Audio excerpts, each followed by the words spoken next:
Djali I vogël I familjes Kelmendi I dha një dhimbje të madhe familjes që tashmë do t'i shoqërojë çdo ditë të jetës.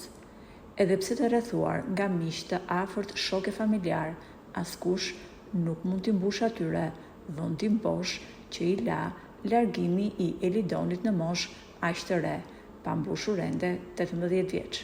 Megjithatë, ajo që tërhoqi më shumë vëmendjen pas ceremonisë së varrimit ishte lajmërimi që bëri familja, e cila njoftoi se për këtë ngjarje të rëndë nuk do të mbahet e pame.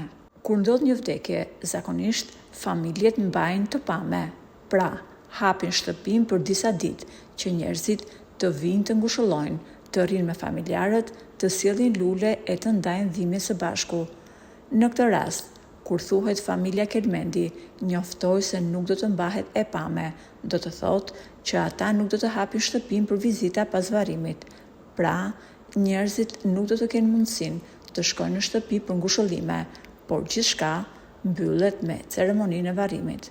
Por pse u mor ky vendim nga familja? Disa janë shprehur se dhimbja është tepër e madhe, familja nuk ka fuqinë emocionale të përballojë qindra vizita, biseda e kujtime, prandaj ka zgjedhur qetësinë.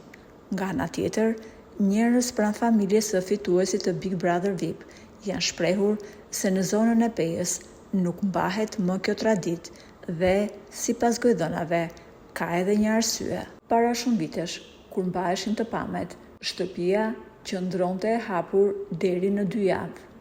I zoti I shtëpisë që mbante të pamen duhet ta kishte derën hapur dhe të mikpriste me vakte të plota të gjithë njerëzit teksa qëndronin në shtëpinë e tij.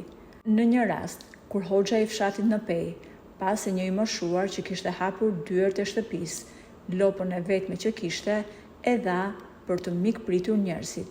Në këtë moment, hoxha mori vendimin që mos të ketë më të pame në atë zonë. Dhe, siç thuhet nga banorët e Pejës, që prej asaj kohe është vendosur që ndryshe nga qytetet e tjera të Kosovës, në Pejë nuk do të mbahen më të pame. Po ju, si mendoni, është mirë të ndiqen këto tradita, apo duhet që familja të zgjedhë qetësinë?